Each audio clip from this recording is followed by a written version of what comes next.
Cat does not seem happy about that. All right, and welcome to episode 201 of the Zenspath Entertainment Network podcast. I'm your host, Jeremy Powers, and joining me this week for our last show of the season, we have Steven. Happy holidays. And we have Chris. Happy Chris Kwanzaa. Nice. Chase is not feeling well, but will probably join us for games later. So, Merry Christmas, Chris. Or Chase. Damn it. Thank you. The thought still stands. Oh, man. So we're taking our first steps into the mighty 200s for these episodes. We'll see how it goes. We're going to have a couple changes to formats. I'm going to see if I can visually change stuff. But the biggest thing you're probably going to notice, this episode didn't drop until Monday because now we're still recording on Saturdays. I'm going to take my time on Sunday to edit and, not feel stressed running around the night doing it, and then putting it out Monday morning instead. So that will be from here on out, the scheduling for that, for both the audio and the video version. So start your work week with Zenspath. Yeah, there you go. Apparently we heard from Rachel when you did the whole thing of Zen Query last time, it broke her. She was just laughing her ass off about that, Stephen. So well done on the wordplay. Oh, that was great. But let's go ahead and jump into what we've been doing so we can get that finished, and then we've got a couple stories to talk about, but afterwards we'll go into the group chat for our pickups, and then we're going to change up a little bit for our podcast Christmas, because Stephen, Chris, and I have sent packages to each other that we have not opened. We have the boxes here, and we will open them on the show. So if you're watching this, enjoy. If you're listening to this, sorry, we'll try and remember to be descriptive. That was the sound of a box. Right. I've got my box here that is from those two. So, all right. So, Steven, why don't you start us off? What you been doing, man? Well, believe it or not, because it's the holidays, I decided I should play ZZZ. Oh, really? I'm glad you're finally picking that up. I was just feeling festive. Gave him $5 because I needed to renew my subscription to the free stuff every day thing they do. But it's not free. I'm about to say, is it really free if you're giving the 30 money? days of goodies for $5. Anyway, and then from that on, I went on a spree of getting upgrade packs for all my games. Apparently, there's not a physical upgrade pack card for Prime 4, so I upgraded that. And other stuff that has upgrades, I will mention in my pickups. And then I also upgraded games I don't even own yet because either I have to find them or that's you can actually now pre-order upgrade packs. So because serious? there's an upgrade pack for Rumblefish 2, which is a fighting game, but it doesn't come out until January. But you can pre-order the upgrade pack. So I was like, okay. I mean, I guess that's convenient if you're just trying to remember to have the money ready for it, but like it's digital, so you shouldn't have to even worry. You just get it when you get it. No Gravity Games did its Christmas thing again, where you could just get their titles. I use that term loosely because they can be good, they can be schlock, but you basically get 11 free games out of it, and you can just try out games, basically the full games. The one I did try out was Bullets and Brains. Seemed to be kind of like a simpler Vampire Survivor, but with more of a story aspect and actual like walking around different maps and stuff. It went a lot quicker than those type of games, so it was kind of like a nice little mix. But it was really loud, so I deleted it. Lastly, this was going to be one of the pickups, but I needed to put a PSA out there. I did start playing Mortal Kombat Legacy Collection. I got the regular version that comes with a slipcover and nothing else.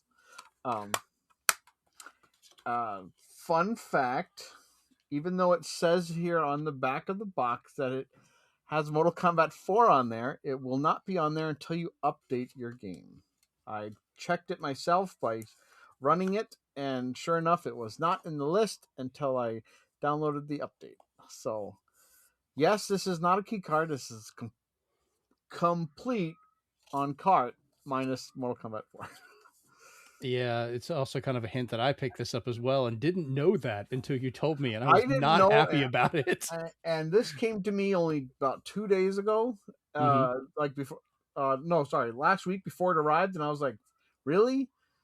Because people started getting the physical copies, and they were like, "Hey, this is missing." I was like, "Okay." Great. All right, Chris, what about you? What you been up to? Well, the final update for Anton Blast came out, and that's come out with a whole bunch of extra time trials, a Ooh. bestiary, which means I'm going to be very busy, and a lot of extra bosses. So they've went out with a blast, which is very appropriate. And aside from that, I've been playing some intern games, stuff that I usually like to play in between new things, stuff like Death's Door, some Metroid ROMs, like ROM hacks and stuff. Just Oh, simple stuff that I can enjoy without, breaking open a new game on a budget. you might have to share some of those Metroid ones with me. I'm always a sucker for trying different Metroids. This one that I'm playing now is basically an original story ROM hack of Zero Mission. I'll send it to you Oh, later. okay. Yeah, I'm down to give that a shot. Because I probably, if it's still running on actual GBA stuff, I'll probably put that on my analog pocket and play it on there. Neat. Yeah, that's the easiest way for a lot of these things. I'll just put them on there and play it. And I've been getting a couple of different cartridges or setups for different systems so I can play hacks or modified stuff like for N64, Super Nintendo, things like that. I think it would work. Yeah, it's been a lot of fun. So nice. All right. So for myself, I'm still continuing Prime 4. I haven't got a chance to play that much this week. I've been kind of taking my time and just enjoying it. I'm still playing the Switch 2 version. I will eventually go back and play it on Switch 1 because I want to see how the differences are for those. And I'm just a sucker for playing through these games. But I'm still greatly enjoying it. Another friend of mine's been playing it, and he's been having some issues with some of the bosses that we've been talking about. But I think he finally passed where I'm at. So I'm going to continue probably tomorrow to play some more. Hopefully I can finish it before the end of the year. But I have been a lot more busy. You might have seen at the beginning of the show with some of these little Ghostbusters figures here, which I'll go into more of that. But the biggest thing is the fact that I've got my HasLab Ecto 1 in. And when we talk about our pickups, actually, I'm going to save that for games. So I'm going to show you now. So if you're listening, I'm sorry. But if you're watching, here is my glorious Ecto 1A that I have gone through. It comes in as Ecto 1. I've done all the modifications to make it Ecto 1A. And absolutely love this thing because it's got the full lights. I'll go ahead and turn it on here so you can kind of see it. The interior lights, headlights, tail lights, the top lights all work. I can start the sirens and things on it. Nice. And one thing, what I really love, if you hold the button down, because this is an old carbureted engine, which the hood opens and the engine's in there, the whole engine block and everything. It tries to start, and it reminds me of my old car from when I was a teenager. I heard that. And if you let it go at certain times, it does fail. Like almost like you flooded the engine and it just dies. Which is great. That's a good attention to detail.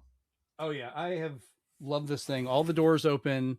It comes with a full set of the 4 figures, which I was showing. It also comes with Louis Tully, as he was in Ghostbusters 2.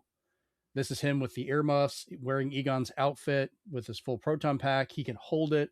It does come with a particle stream for all of the characters, so I can do that. It comes with all 4 of the actual Ghostbusters, but in their Ghostbusters 2 dark suits, which is great. But then Winston and Ray also come with the optional slime packs, which is what I put on both of them because, the proton packs I have, I keep them in the car. But they did a really good job with the slime packs and the hoses and details and stuff you put together.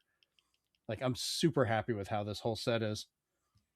And of course, you get a new Slimer. They finally did one of the plasma series for Slimer itself. Nice and ugly. How can we arms. tell the animated series from the movie Slimer? So, if he's got cheeks, it's the movies. If it's got a tail, it's real Ghostbusters. That's kind of how they've always done him. So yeah, you can just, for those watching, I'm apologize, but here's some ghost ass. Demonetized. Right. I left it in the other room, but it also came with the library ghost from Ghostbusters 1, which is the only figure I may not be able to display with all of this because my wife claimed it. Because that's one of her favorite characters, being, a person that died and is just living their eternity in a library. She's like, well, that's perfect. It does have the pose where it can do the shush, which is great. But she wants to set it with her books in our room. So we may have the ghost librarian, and she can actually hold a book and be reading it, like telling people to shush. And if you look at it, it's kind of fun. I'm going to be doing some macro photography to get like some good shots of all these. But she's actually holding and looking at Tobin's spirit guide. Nice. And it's got like a little pentagram on the inside. And I was like, she's reading some dark shit. Like this is a woman that died and is meaning to give people hell.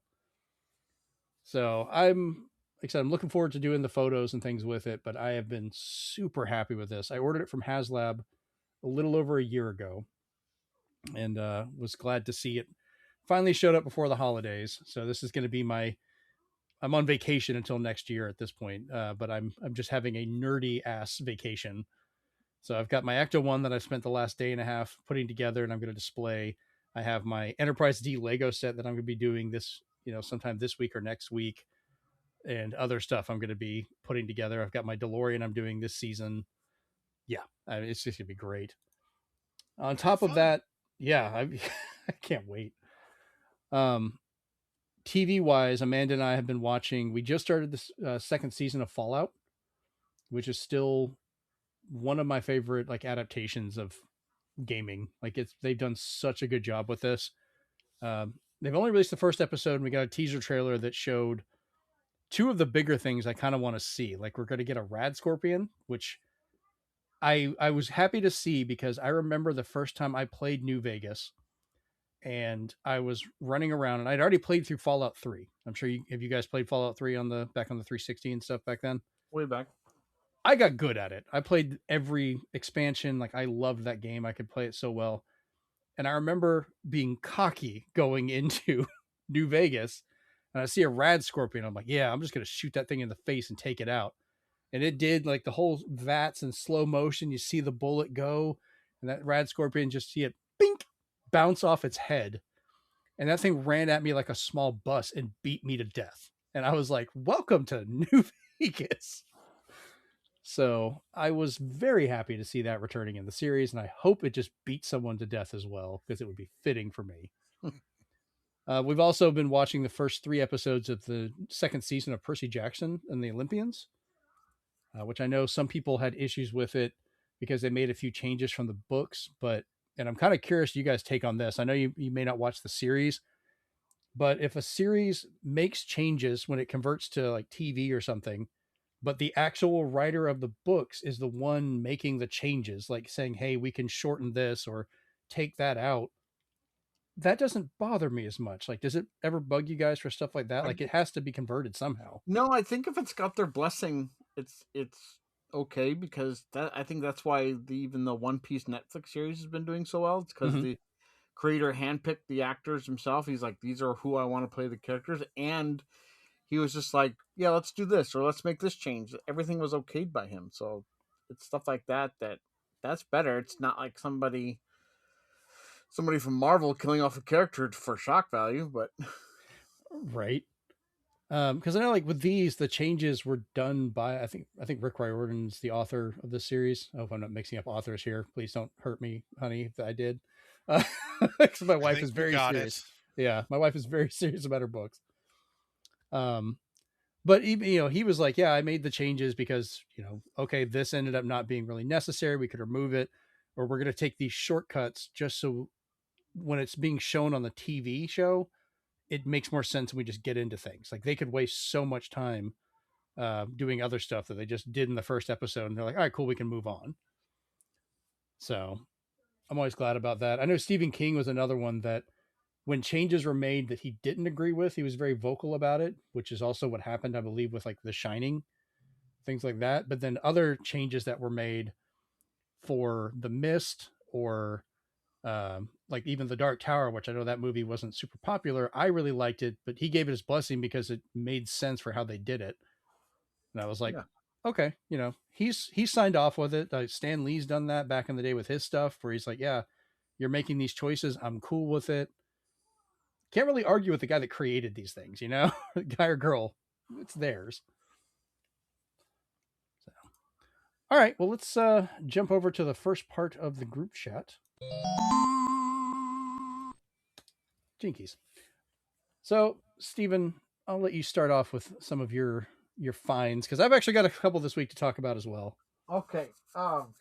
First, I'm going to start with some pickups that were given to me because Chris and I exchanged gifts already, and the way we do it, we just plop it in front of each other and say, "Here you go, Merry Christmas." Hey, it saves on gift wrap. So he got me Taco Supreme sunflower seeds. What? That for the viewers at home, I eat them illegally, shell and all, swallow it. Oh yeah, you've got too much fiber in your body. But it basically just tastes like taco seasoning, which I'm not complaining. That's different.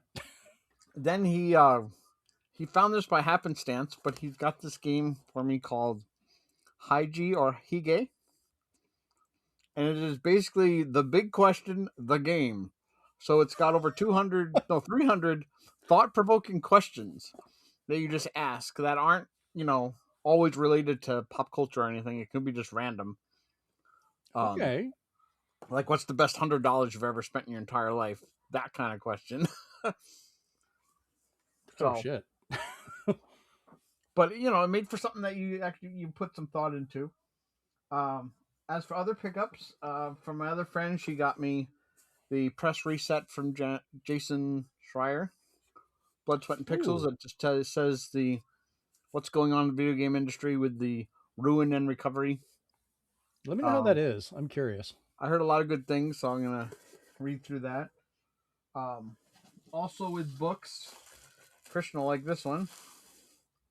I got the Kickstarter for hand-drawn game guide, so got Mega Man 1. Nice. Where he hand drew all the maps, all the characters, all the artwork, and the whole thing. He is going to do a Mega Man 2, but he said this time he's going to finish the book and then do a fundraiser of how many he should make, so to speak. Who's the author? Who did those? It's Phil Summers.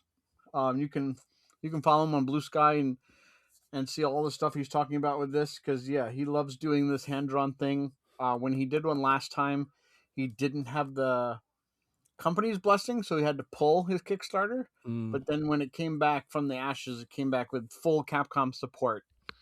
The timing was impeccable now, because this came out to everybody's doors, and then Mega Man 12 gets announced. Yeah, that's good timing. The sad thing is, the single game I would absolutely buy a book for him to do in that style. He'd have to get Nintendo's blessing, and that's the original NES Metroid. And I think you can get this from the Yeti. Don't quote me on it, but I think you can go to the Yeti and just buy more copies of it if you missed out on the Kickstarter.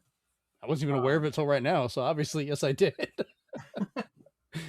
For the rest of my pickups from the sales, which I'll probably be playing this weekend, I'll be playing Terminator 2D.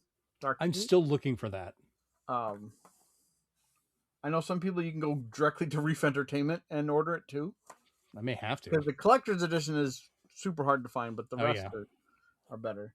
I got the Romancing Saga Minstrel Song Remastered International. That's a mouthful. This one does have a Switch 2 upgrade.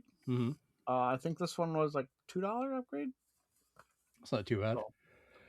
Got a delisted game, Billion Road. One of those like stocks type of board game, like Mario Party, but without the mini games. I can't be the only one that sees that cover and looks like it's trying to play on old school original Dragon Ball. Like the logo and the art. Chris, are you seeing it too? Like that looks like old school Dragon Ball art. I can believe it. I can see it. Especially the name. Oh yeah, that does look like. You replace the coins with Dragon Balls, and I think it's the same damn logo. Maybe that's by design. I love a good reference. With all the... Is all the content? Yeah. with all the content on cart, I got my copy of Hollow Knight, the first one, Oh, good. Nice. I have which that is one. good timing because now I can wait just a little bit longer because next month they're going to release a free Switch 2 upgrade to it. Really? So I'm going to start playing it once that gets that upgrade. That's a fun one. If you like utter trash, I got the Bill and Ted's Excellent Adventure Retro Collection. Oh, I wanted that. So you get the NES game and you get the Game Boy game that's basically just Bugs Bunny. Oh yeah, they're terrible, but I love Bill and Ted. I saved this one for Chase, but now I got to show it to you guys. But Oh, thanks. We're sorry. I got probably this was a contender for Game of the Year, and it's Leo the Firefighting Cat. What the hell is that? God, I'm afraid if I look at that cover any longer, it's gonna look like it's AI. Like it looks like someone just shit that out. Where did you even find that? Are you ready to brave the dangers of Filiopolis? That sounds dirty. Why do you have that? I'm going to report back in the new year of how great this game was. Oh, I'm sure someone's already reported you for buying it. Video Games Plus, we love you. They reprinted or got another stock of Teardown, so I finally have Teardown. Oh, that got a physical release? So I finally got the deluxe of that comes with the 2 DLCs. The time travel one and camping one, whatever it is. But nice. I was excited. How much was that one? What? How much was that one? 40. That's not bad. Minus take a look at that. Some of the exchange, so it was like 34 maybe. Yeah, it's not too bad. They did have a sale at Video Games as well, Video Games Plus. So I'm sorry, Microsoft. I got the PlayStation version of Indiana Jones. Yes, there's only 20 gigs on the disc and the rest is download, but at least it's not a disc installer. It's something's on the disc. It's a key card. And then the thing I've been waiting 2 years for finally came without any email, announcement, update, anything, to the fact that they had to include a piece of a card in there saying, sorry, we hit pause on your order. Here's a 10% discount for your next order. So before you unveil this, I find it absolutely hilarious because I was like, oh man, I ordered my Ecto 1 and was waiting about over a year for this. And you're like, oh yeah, I had something for 2 years. And it's like, you didn't even intend to kind of do it. You like kind of showed me up. I was like, that's perfect. And it was one of the few things that I've actually gotten in that when the box came, it said it had passed all customs. Oh, wow. A big green sticker on it. And I'm like, oh, okay. Thanks. But that game is basically Puzzle Bobble Every Bubble. And wow. It's basically like a more modern remake of Bust a Move or Puzzle Bobble, as you would call it. Mm-hmm. Where you just had the little arrow shoot up the bubbles, match colors. I love that game. I got the collector's edition, which came with the soundtrack. It came with a keychain of Bub. Is the green one Bub? I think so. I think it's Bub and Bob, yeah. And it came with a bubble blower. So the thing you can put the soap in and blow bubbles. Came with a little puzzle. Please tell me it's shaped like the little thing at the bottom that you shoot the bubbles with. That'd be great. No, I wish. But that wasn't the cherry on top. Cherry on top was this thing, which I adored getting, which is why I waited 2 years, and that was for these two guys. Mother plush versions of Bob and Bob, and I was so happy to get them because both my wife and I both have a connection with this game. I love dragons, and that's what they are. So, and it's the game that she grew up with, and even bought the part 2 for only $30 back. Those are insultingly adorable, but they are nice and soft, and plus the fact. No. Oh, that's adorable. They both have their little. Oh, come on, dude. Oh my God. They both have their voice boxes too. So yes, that was 2 years in the waiting, but it was so worth it once I saw how they came out. Those came out looking amazing. Are those even still available for sale at all, or is that like I just missed out on that years ago? Yeah, you had to order 2 years ago. Damn it! It was like $150 for the collector's edition because of those plush. That makes sense. those are great. Holy But I was crap. just like, there has never been a better looking plush. And when they showed off, they're like, not even, it wasn't even a thing. They were like, hey, we have these two made. This is what it will look like. And I was like, sold. Nice. That's absolutely crazy.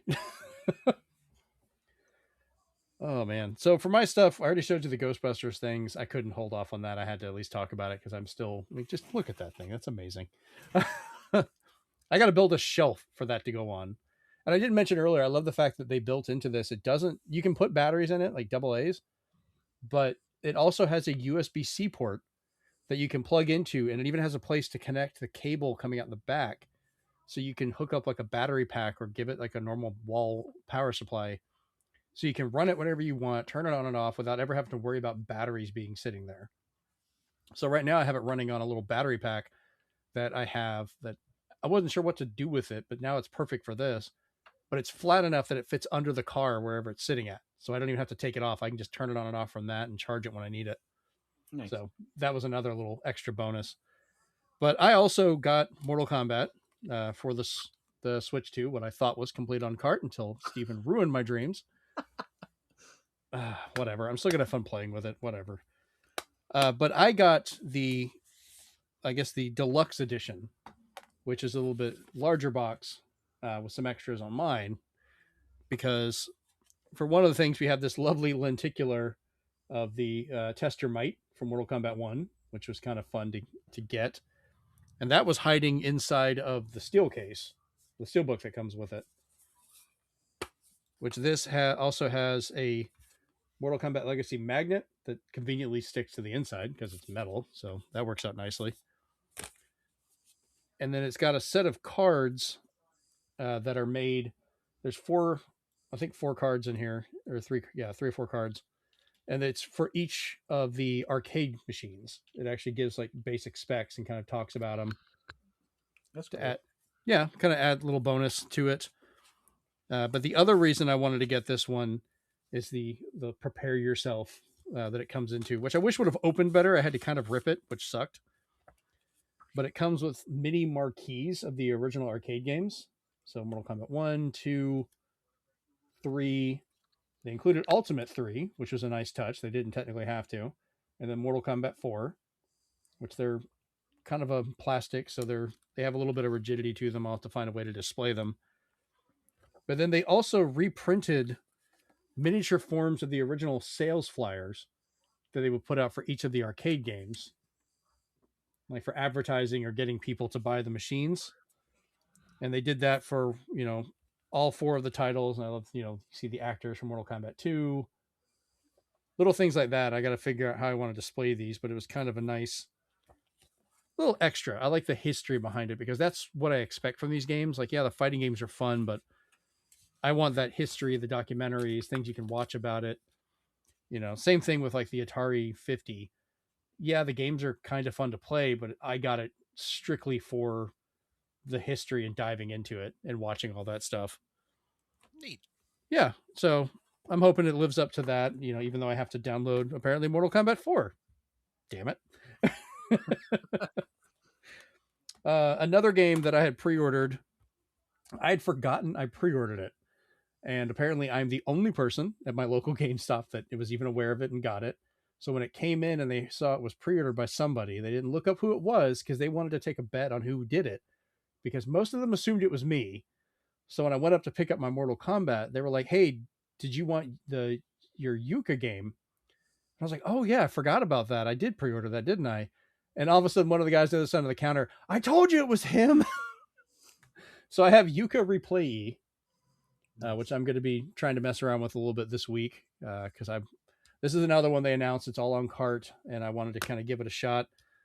Comes with some stickers, so we actually do have something in the case, which is kind of nice. And then I believe it's got like a little poster that's on the inside as well that folds up. So yeah, we're not getting a manual, sadly. I miss games that had manuals. And if they're going to go through the trouble of making a spot to have them, they should freaking have manuals. And then another one I found, and we talked about this before the show a little bit, Marble Up Ultra. This is a Switch version. It's like the final physical Switch series for the Marble Ups games. But previous to that, they had what they called Marble Blast Ultra, which was back on the Xbox 360, which got delisted all the way back in 2011. And I But never heard of. it's oh god, I'll have to show you some video of it sometime. It's by Garage Games. It was so much fun. I love the physics behind it, and it was kind of like a modern take on Marble Madness a little bit, where you're using the physics of the environment to get your marble through these mazes or areas and trying to beat your time and being able to kind of like put backspin if you want to like jump somewhere and like kind of have it slow down so it doesn't roll off the side, and just all kinds of funny things you can do. So I'm looking forward to playing this one because it's that original development team. Some of them broke off after they got closed down, lost the license. They made their own studio, and this is a spiritual successor to it. So this is the closest thing to a modern take you can get. So I'm hoping it runs well, but be enjoying that. And then Steven had mentioned this one previously on Conversations, and I didn't remember the conversation, but the name stuck in my head. So when I saw this pop up used the other day, it was Urban Chaos for the PlayStation 2. This is an earlier Rocksteady game, which I didn't even realize until you mentioned that. I was just like, I heard the name, I'm going to buy it.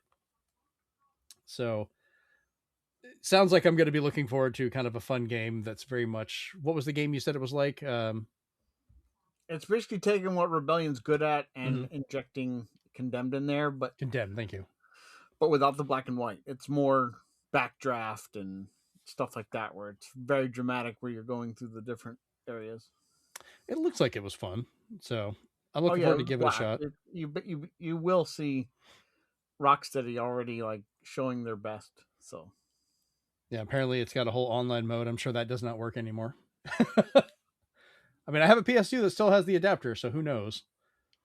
And then lastly, because we've been talking with one of our new members over on our Discord, who runs his own little podcast doing stuff, is the guy that does Play Comics podcast for Waffles, is what his name is on our Discord, which is great. I ended up finding a copy of Spider-Man 3. I know it's the Wii version, which is probably not the best one, but I at least wanted to mess with it. But I also kind of love the fact it's probably the jankiest version, because these could be either so bad they're good or surprisingly creative or just terrible. It could just be terrible. If you like Hidden Gem Spider-Man games, though, look for Mysterio's Menace for Game Boy Advance. It's really well done. I'm trying to remember. I might have that one. I'll have to look and see. It's almost considered a Spider-Vania. Oh, okay. That would be a fun one. But yeah, that's pretty much the games I've picked up right now. I've got a bunch of other stuff I'm going to be picking up after the holiday, but then we won't be going into those until the new year. But I know one of the things I'm going to want to get and talk about is I finally got a hold of a GameCube network adapter. So now I'm on the hunt for a copy of Phantasy Star Online for the GameCube, because that apparently still has servers that people are playing. So I'll be able to actually play my GameCube online for the first time. And I think that's the final accessory for the GameCube officially released. So I'll have all of them. I have the Nintendo component cables, the Game Boy player. I've got, I have the network adapter. I don't have the 56K adapter, but I think that's kind of redundant once I have the network one. I've got the Wavebirds and all that stuff. So we'll see. All right. So we're going to. Is that Santa's Path? Yeah, we're going to do the editing of pausing and going. We're going to do our podcast Christmas. Here we go. All right. And we're back. That was fast. Christmas came early. Failed to resume recording. The responding participants may be experiencing connection problems. Chris. He's offline. It's okay. We'll have to see how we can actually add him in there, but we'll figure it out. I hope you didn't put your computer to sleep, Chris. Might have done it automatically. Oh. Oh, well, we'll figure it out. Okay. Yeah, we're still recording. That's the beauty of all this. All right, let's open it up and see what we got. So we're going to open the gift from me to the both of you first. And by the way, it is packed tight. You'll have to say whose it's for. Oh, some of this is pretty damn obvious. This is a must-have. This is our biohazard bags that can be used for his sardines and anchovies. And You have no taste. it's Yes, but now you have dangerous. hazard bags. Are you happy now? Dangerous. I'm very happy. Be careful how you use those, please. We have some Botan rice candy. Yeah, a lot of the candies are just for you guys to share however you want, except for the Okay. obvious garlic ones. Those are going to Chris. We have some awesome Nintendo magnets I can add to my fridge. Those are yours. And the funny thing is, this whole time since I bought them, I've added them to my wall. They're on the back wall Nice. because I have unopened packs of those cards, which I keep debating if I should ever open. And we have Kix Tamarind. Yeah, there's 2 of those in there, one for each of you. Is tamarind spicy? I have no idea. I don't think so. He saw it and he's like, cool. We have peppermint Pocky that might be hot chocolate powder now because it's semi-crushed. But Oh God, I'm sorry. no, I think you're fine. Nothing smells It should smell garlic. like peppermint, I'd hope. The funny thing is, I have some of the cookies and cream Pocky here. Saw her as well. dress. We have. Oh, this is one I haven't seen before. Oh, that's good. I was really concerned about that. Oh, I've never seen a Showtime version. That's why. Yeah, she's got her Yeah, I have to go back and get another one. an Jennifer actual really wanted dress one. instead of just like a cotton ball. Right. And she's got her I'm off duty haircut instead. Yes, I do not have this one. Nice. You did good. Very good. Yeah, because I don't think I have any of her Showtime stuff. That's why. Oh, I've good. seen this Well, now one. you have the 2 of them because the swashbuckling version of the pirate one was one of my favorites from that game. So I was like, yeah, I'm going to get that too. Yeah, this is nice. Have to find a spot that they can. Maybe we'll hang out with Bub and Bob. See, They're hitting your mic, by the way. I know. Yeah, but I can really hear it. For the audio listeners, he's got 2 plush Princess Peaches from Princess Peaches Showtime. Yeah, And he ladies. put them on the microphone. Then we have coconut Pocky. Yeah, you can never go wrong with Pocky. We're gonna eat like kings. Cookies and cream Pocky. Yeah, like I said, I got a bigger package of those for myself. This one's obviously for Christian. This is metaphor protagonist. His name is Will. It just says protagonist, His name is protagonist. which I thought was so stupid. But You can have that like a real life trophy for the amount of time you've spent in that game. with the amount of toy stores I've been to and in Colorado, I didn't see him anywhere. So he apparently was very hard to come by. You know, the funny thing is, I found him twice. Oh, there you go. I bought him the first time I saw him, but I did see it again and I thought it was hilarious.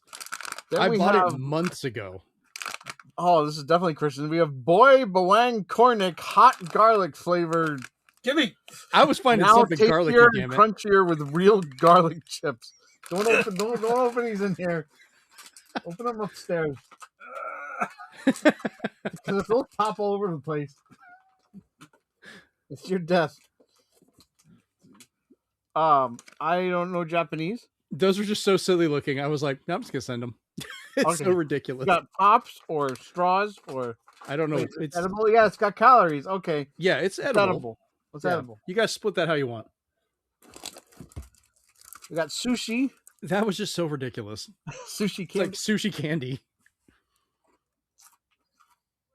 Did he open the garlic? Yes, he did. At 39 minutes, he opens dirty hot garlic. How is it, Chris?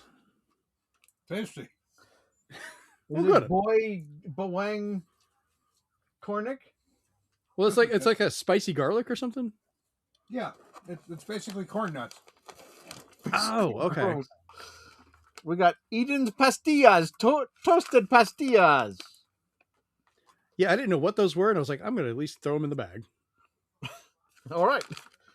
Because We're gonna be going listeners for and a tour. viewers that aren't aware, like I will hit up some of our Asian markets here locally and just find some of the craziest little weird no. snacks I love. Now we got Nagaraya garlic cracker nuts coated peanuts. I'm guessing those are not for me as well. Ew. You're not a fan of garlic, so I get Chris some stuff. Man, I can't open all of these. So- thank God. See? So, Steven, there should be a bubble wrapped package on the side. Yeah, I'm gonna do that last. Okay. That's Scare you Chris's. last. Yeah, I want to make sure Oh. that survived.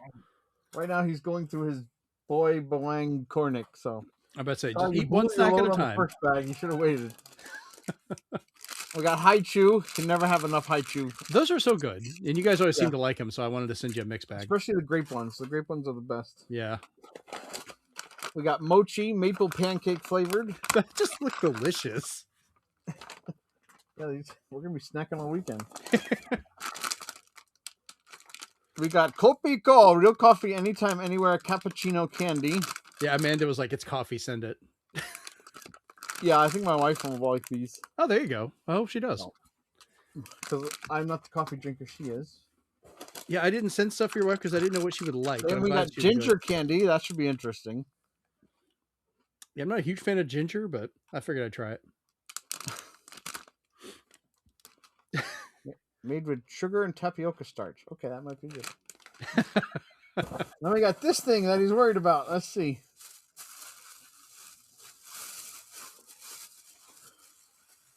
So that is 2 different items in there. So hopefully they. But those are Chris's. Oh.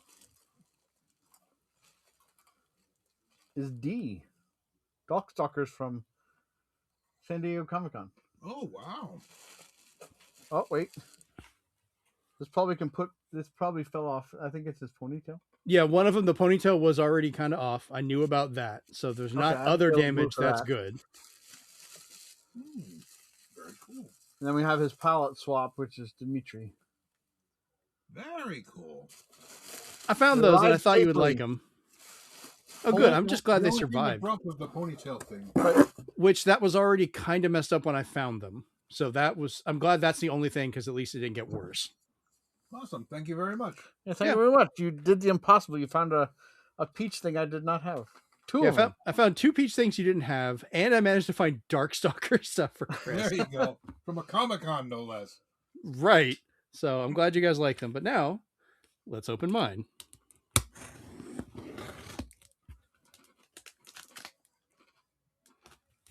Trying to stab myself here. Thankfully, those aren't as potent as the last year.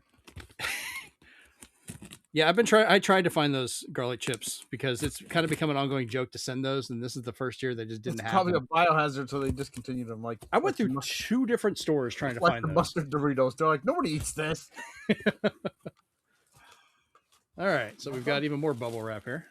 This is the good stuff. Throw that over there on the side. Oh, damn.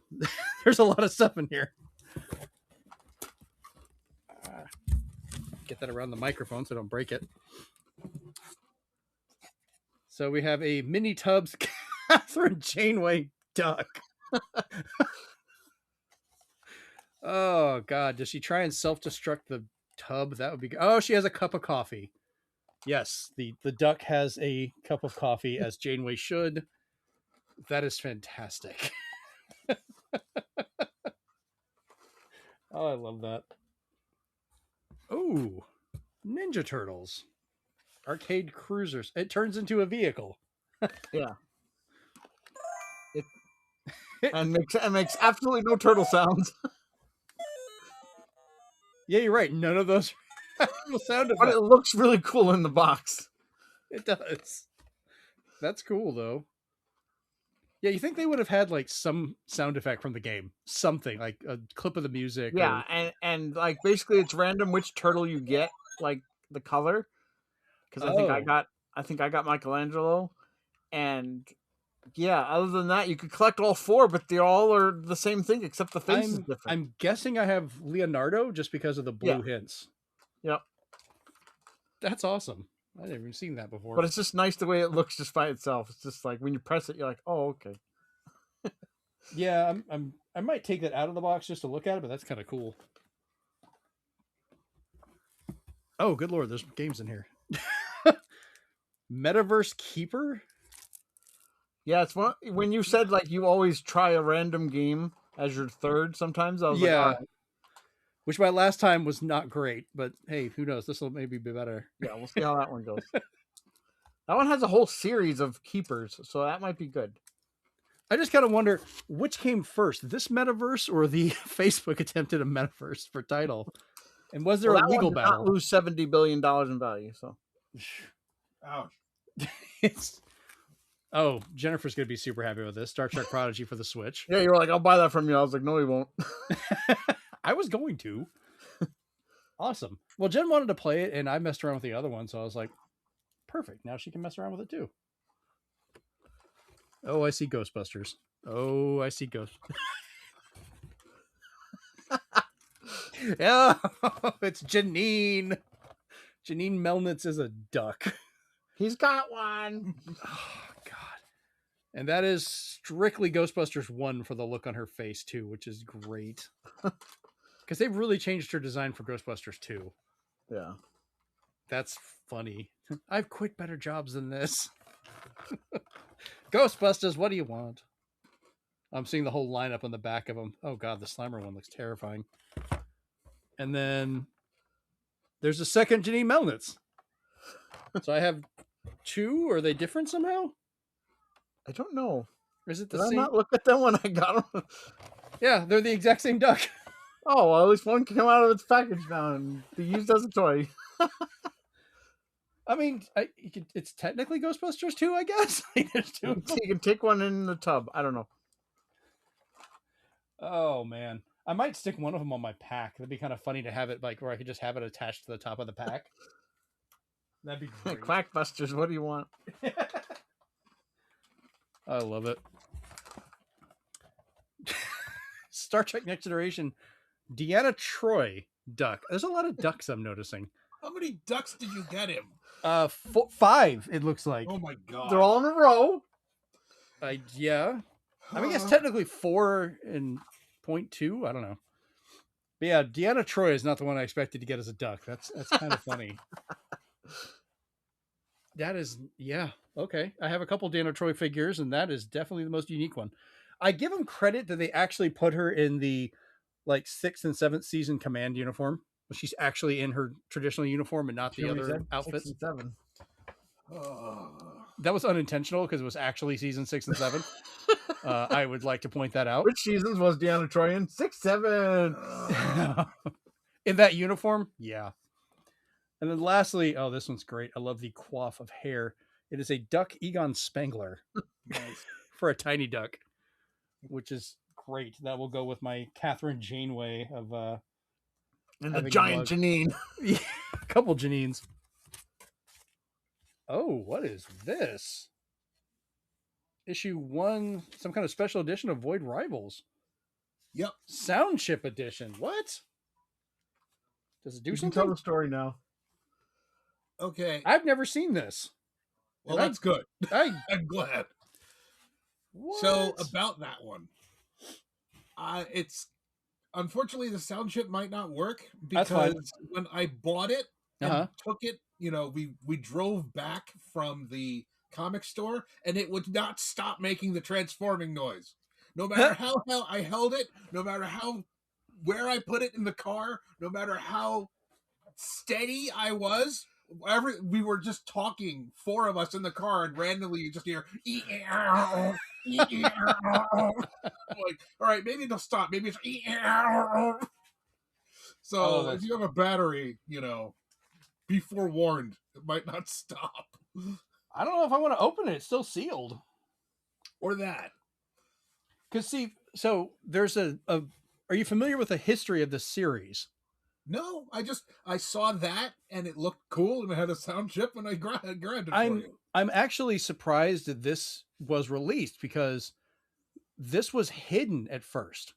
Oh. When Void Rivals first came out, they never announced it was a Transformers comic. That they kind of cold booted a new one. It wasn't found out until later. There was like hints that there were Transformers in it. And it surprises me that this is issue 1, that it has the logo right there on the front. Yeah, it's kind of like we're obviously Transformers. So I'm wondering, is this a later re-release, or was this like a special edition they kind of kept quiet or sent out? So I'm like, I'm gonna have to look up the history. I'm very intrigued. Yeah, it definitely didn't keep quiet. Oh God, I might have to open it just to figure out if I could do that. That's kind of cool. See, well, look it up and see if it's anything you already have or something like that too. Yeah, because this was done with Robert Kirkman and them also, the guys that did The Walking Dead and all that. Nice. Who helped do this series. And it's still ongoing, by the way. They're still making this along with the standard Transformers series they're doing now. Yeah, and they exist together. It definitely transformed a lot while we had it. It's in stasis lock right now. And for all of my Transformers nerds, we were worried that whoever delivered the package would probably been driven mad by that point. So, if it would just do it once right now, come on, man. It's okay. It's fine. It's super clear. Through that bag, it's super clear too. I love how that looks. I will very carefully probably open this, but it'll end up going back in here once I figure it out. I want to see if this will fit. I've got some hard shell display cases that this will probably go into. Because, this is a Transformers comic I have never seen, didn't know existed, and did not have. See? Woo! You did the Transformers, but he did the Peach. There you go. Nice. That's amazing. I didn't even know this existed. I've never heard of a sound chip edition of any of these. Because Image Comics got the rights to Transformers after IDW and DreamWorks and all them folded. And that's, they hadn't fully announced the full series when they were doing it. And Void Rivals came out, and I was kind of interested because they were like, well, it might be Transformers adjacent from some of the writers. So I was like, well, I'll go ahead and start getting them. And then when we found out it was blatantly Transformers, we're like, oh shit. So that's amazing. It's a bunch of ducks and a Transformers thing. That's great. Then we have a Legend of Zelda, the unofficial fan guide. Nice. Yeah, I had some guides that had stuff that I was just like, you can just look through it. It might just give info that I had the same thing. Well, the funny thing is, I may actually have this, but it's kind of cool that now I have my own copy because I think Jennifer took mine and read it and like kept it.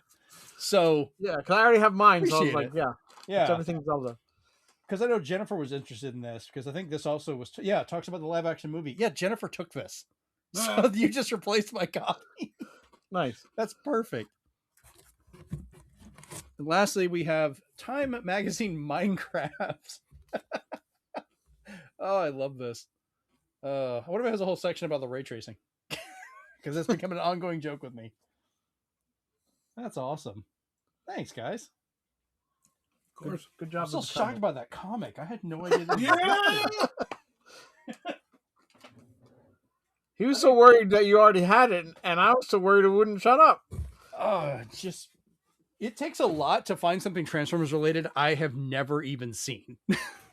Chalk one up to dumb luck. That's my best trait.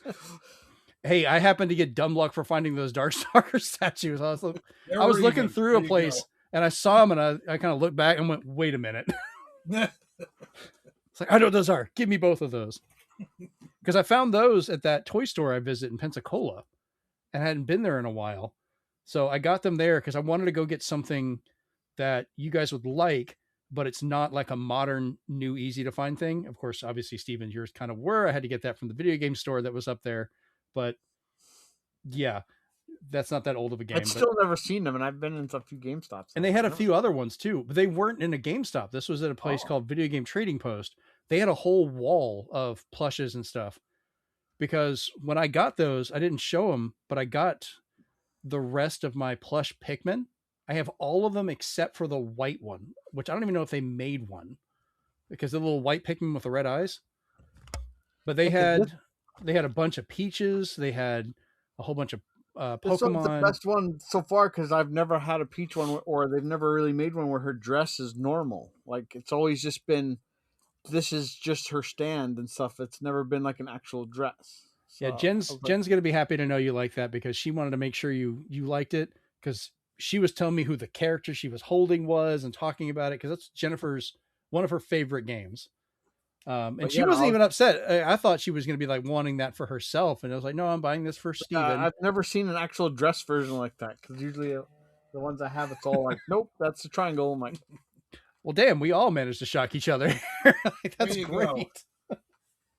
I'll make sure to find more weird, stupid comics I've never seen before. That's fine. Chris, what I almost bought you because I was trying to find something weird. Are you familiar with a character called Ambush Bug? Oh God, yes. They made a new figure of him that's out for sale right now, and Ooh. I kept trying to find it. I found it today. And I was like, well, now it sucks. But you can buy a good figure of Ambush Bug.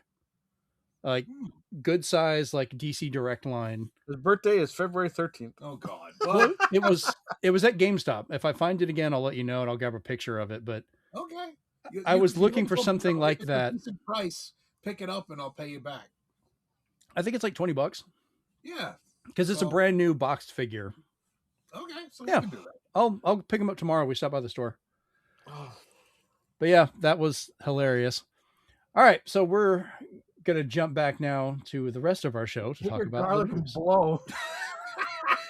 Blow, you say? And we'll be back. Ready when you are. Okay, well, I think we're back. Hopefully this is gonna actually record. We don't know what's happening. Hopefully this is not like a lost partial episode. If it's a short episode, we'll go back and record something to add to it, but it might just end up being like we did our Christmas and then we're done. My computer went to bed early. Yeah, it's fine. We'll figure. It was an experiment. We've never done that before where we would pause, like switch positions, do something. Chris, you're still muted, so I don't know why it's showing you're muted, even though I can hear you. It doesn't say I'm muted on my side. Yeah, it went away now. Yeah, it went away now. Obviously, the camera's off because your camera's always off. How odd. Yeah, whatever. We'll figure this out. Yeah, at worst, you'll see weird editing. If you're listening to the show, you won't hear a thing. Weird editing out of it. Yeah, we'll make it work. All right, let's jump over to the news. All right, so we just have a couple stories for this week. The main one I wanted to talk about is the Game Awards. That happened the other night. There was all kind of announcements and awards given and so forth. I'm not too worried about that, but I wanted to talk about the highlights, at least, of some things that we liked just to talk about. So first off, we had a new trailer for Pragmata from Capcom coming to PC, Xbox Series, and surprisingly Switch 2, which they did not announce the amiibo during the show that I saw, but it was announced later, of the little girl character. So that's another amiibo to add to my collection. Go ahead, Steven.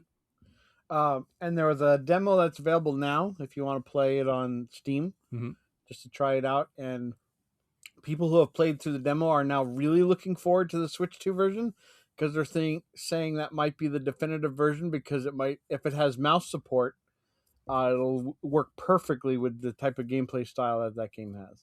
Oh, nice. I will also let you know, Steven, I'm breaking my one rule of key cards, and I have pre-ordered the game. Because, damn it, I wanted to play it. It looks amazing. The footage they've shown of the actual Switch 2 version is shockingly good. Like, they have really done a good job with this one. And then, of course, I'm getting the amiibo, so I might as well get the game. Yeah, amiibo appeared on Amazon Japan, and I'm hoping it gets its release here too. It's not. I hope it's not another Monster Hunter Stories one. Yeah, because I failed to import those, and oh my god, they were expensive. I tried to order the current Monster Hunter ones, and they're not available, so I may have to hunt those down when they release. But so I know you and I are interested in Pragmata. Chris, is this something you're kind of curious about at all, or is this a game you're interested? Is kind of weird to me. Yeah, I want to try something that I would be good at, but I would probably at least try the demo and see if it's my kind of thing. Okay. When it was first announced, people were calling it Prag Mega Man because they were like, "How does this game play?" Yeah, I saw the theories that this is a proto Mega Man, and I'm like, okay. I mean, it'd be kind of fun to have that connected somehow, but I don't think it has to. I like the premise of what it is. Just let them have their reference of using that shade of blue, and I think that's the biggest thing. It's the same shade of blue as some of the Mega Mans. The demo is coming out on other systems, including the Switch 2 at a later date. I think that's the one most people are waiting for when that releases. And if it does run well on the Switch 2, I think it's going to sell gangbusters there. Like, I actually do think it will sell more on that than other systems. Yeah, because they already did a smart thing Square did for once, where the demo for Final Fantasy Remake Intergrade is on the eShop now. I'm shocked at how good that looks. Like, and it runs beautifully. Everybody's loving it, so I was like, that looks good for January when the game comes out. So. Yeah. Let me add something here real quick. All right. So yeah, the next game after that was one that I thought was kind of weird looking. It's called Stupid Never Dies, coming for PC and PS5 and next year in 2026. It's a hack and slash where you play as a transforming zombie and his cheerleader girlfriend with a kind of fun art style from Capcom producer Hiroyuki Kobayashi's new studio, GP Track 50. Kobayashi has a history with like Resident Evil series, Devil May Cry, Dino Crisis, and a whole bunch of other classic Capcom games that I loved. So I'm kind of already immediately interested. But I like the cartoonish punk aesthetic, I guess is the best way I could word that one. Puts me in mind of Lollipop Chainsaw. Yeah, for me, Yes. it was that game, if you ever played it, called Never Dead, mixed with Lollipop Chainsaw. He Never Dead was a funny one.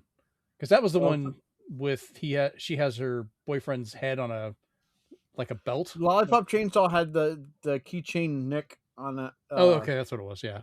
And then Never Dead, the guy, his limbs kept coming off, but you could use them to do things. That's right.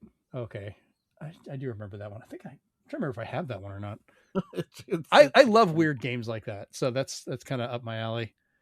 The next one that I saw is I had to watch this one a few times to really get what it was, and once I understood it, I was like, okay, this could be funny. Great.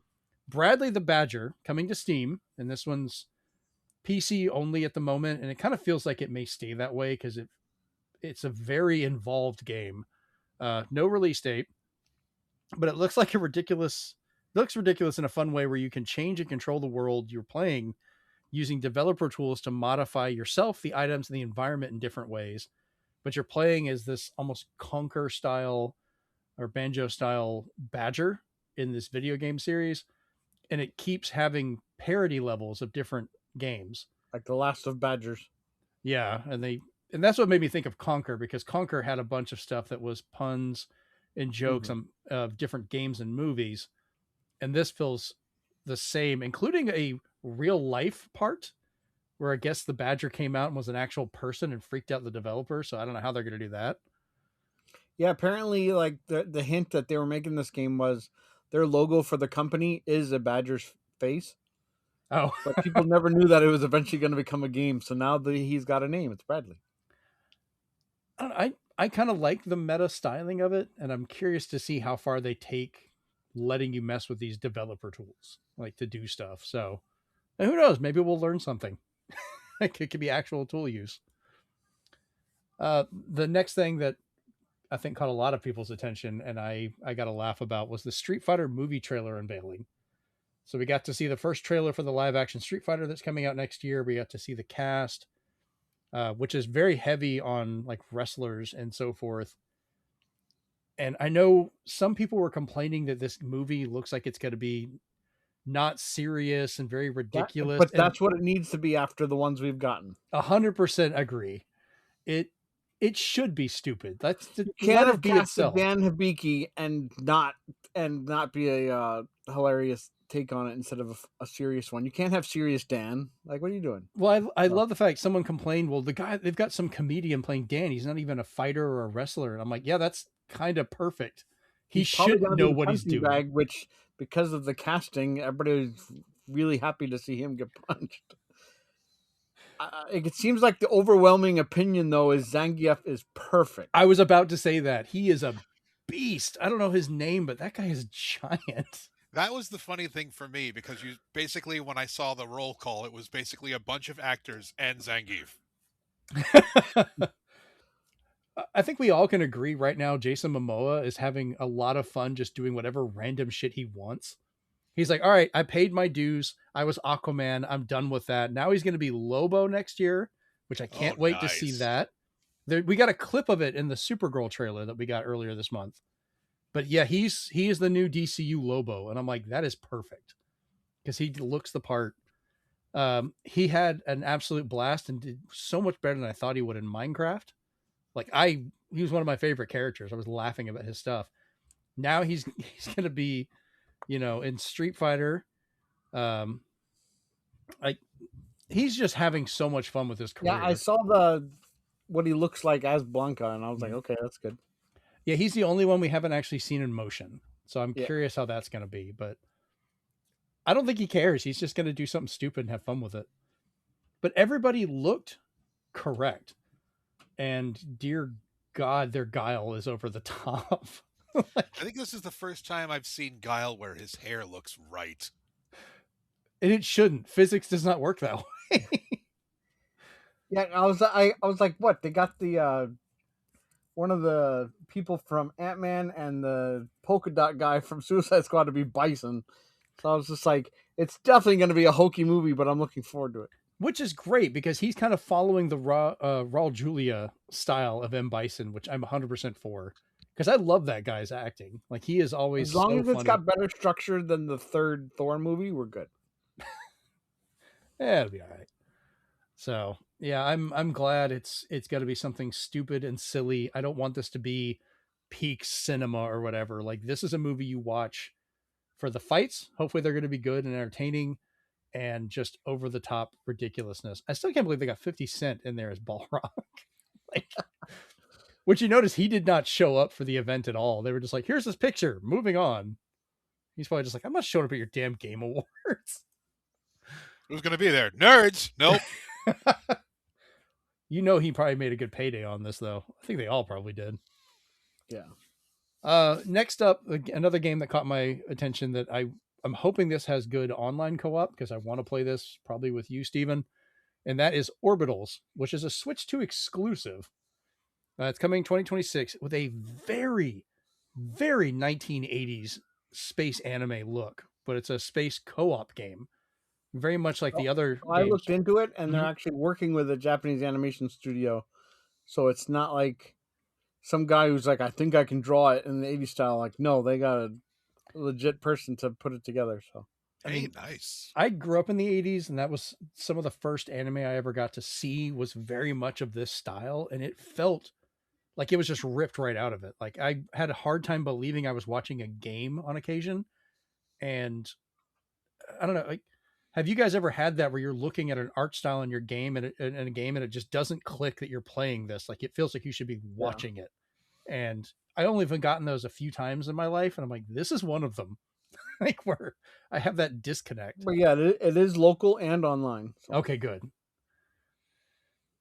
I wonder if they're going to do the same thing where if you buy it once, the other person can play it, or if they're going to require purchases on both. And we're both going to end up buying this, I'm pretty damn sure. Yeah, when something's exclusive like that and it looks that good, yeah. Honestly, and I'm going to buy it no matter what. If it's a key card, digital only or physical, I'm going to get this because I am that intrigued by it. It just looks like so much work was put into it. So they're going to have my money. That's fine. I cannot skip over that kind of quality though. Next one that kind of caught me by surprise was Star Wars Galactic Racer, coming for PS5, Xbox Series X and S, and PC. Kind of hoping we get a Switch 2 announcement at some point. It'd be kind of fitting, but basically it's an in Star Wars universe title that takes place after the current movies, where someone is trying to bring back pod racing or just some of the general racing, because, you know, in the canon, the Empire kind of banned it. And I know sometimes they were trying to make it out that, like, as Anakin became Darth Vader, he kind of pushed for that to be banned because he used to do it when he was a slave and all that. But they're trying to bring it back and include different types of ships, not just pod racers. And of course, Sebulba is still alive and still racing, it seems. He'll be a character you can deal with. But I don't know, a good fun Star Wars racing game is always I was already in when Jeff Keighley said that it involved some of the previous Burnout developers. Oh, there you go. So you know the crashes are going to be great. I was like, please show a crash, and then they showed some of them crashing and exploding. I was like, son of a bitch, I'm in. So. Yeah, it's interesting how they're doing. Sorry, no, go ahead. It's interesting how they're doing not just pod racers, but speeders and all kinds of different vehicles from the Star Wars universe. And I think that's that Burnout, like, what do you call it, mentality, where they're like, what else can we put in here? Yeah, different classes. I wouldn't be surprised if they I don't know, made an agreement with what's her name from Rogue Squadron and got the Corvette in there or something. I don't know. I'm curious to see what kind of races, and like there's such a rich possibility for like tracks. Like I want them to bring back some classic ones from the old ones because I was playing Pod Racer this week actually on my N64, which by the way it runs beautifully on my analog. And I was racing through that and seeing the different environments. And I was like, oh man, I'd love to get updated versions of some of these. And some of them look like you are getting it. Like I Did think you play the Tatooine was in there. 2-controller mode though? I've done that. It's interesting because you're having to control each engine with a thumbstick, and yeah, it's tricky to steer. It's even trickier to try and get the vehicle to turn sideways to get through some of the crevices. And the last game I wanted to talk about, this is another one. I know, Chris, you had some things you wanted to say about it. And that is the announcement of a new Mega Man coming in 2027. We got a quick peek at the new series with Capcom stating they want this to kind of become a tentpole series again with Resident Evil and Monster Hunter. Interesting because Chris and I were talking over this because we just thought it was like a musical break. But then we both paused because we recognized the music when like dun dun dun dun dun dun. I was like, wait a minute, and then he's like, hold on. Yeah, that sounded like the first notes of guard. Powerpuff Girls you were just singing there. Well, it is, but it's also Dr. Wily's castle. So that's true. Okay. Yeah, because the end of it, ding ding, and stuff like that. And we didn't notice on the sides, but if you watch the trailer on the sides, it's telling you the year each game released. Okay. 1 through 11, and it even shows the giant jump from 10 to 11 of how long it took. It took a while. Yeah. And the floor says 12, so unofficially it's 12. Nice. But I know, Chris, you had some thoughts on this one you wanted to talk about. A lot of people are complaining about how Mega Man looks a little weird this time. It's different, but it's not necessarily bad. The thing that probably makes it look a little weird is because the last time we had a new Mega Man design was 2 times. One for Smash Brothers and one for Mega Man 11, where the Mega Man Star Force character designer actually made the look for the concept art and stuff. So I don't think it's bad, but a lot of people seem to be iffy. It's still very early in production, so I'm hoping for the best regardless. I think he looks fine. I thought he looked good. I mean, yeah, the Mega Man from Smash Brothers is very heavily designed after the original NES titles, where he's more of the squat like design. Right. And then Mega Man 11, they used kind of the taller looking, like he's a little lankier, like almost a teenager.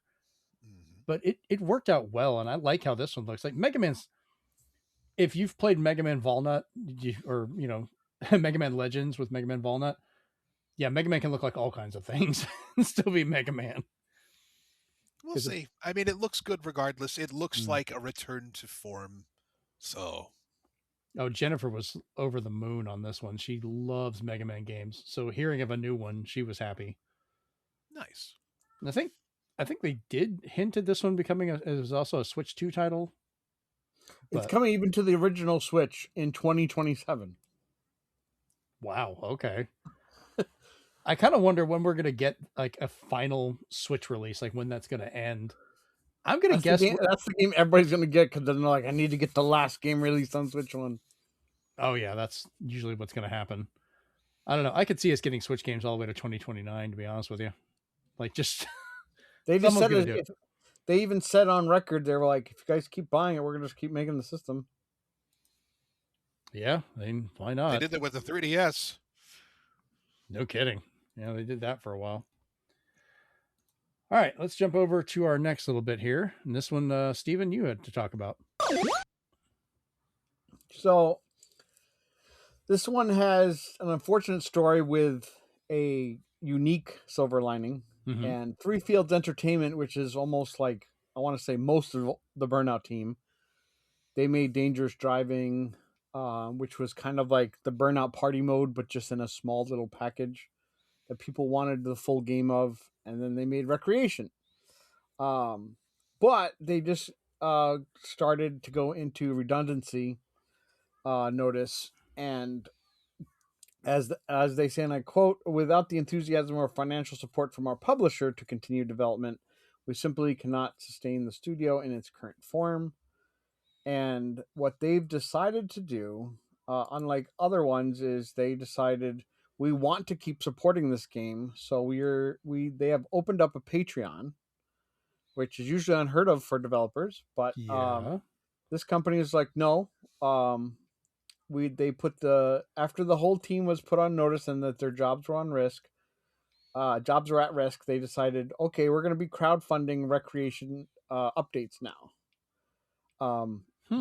They stated that keeping their 10-person development team together cost about $65,000 a month.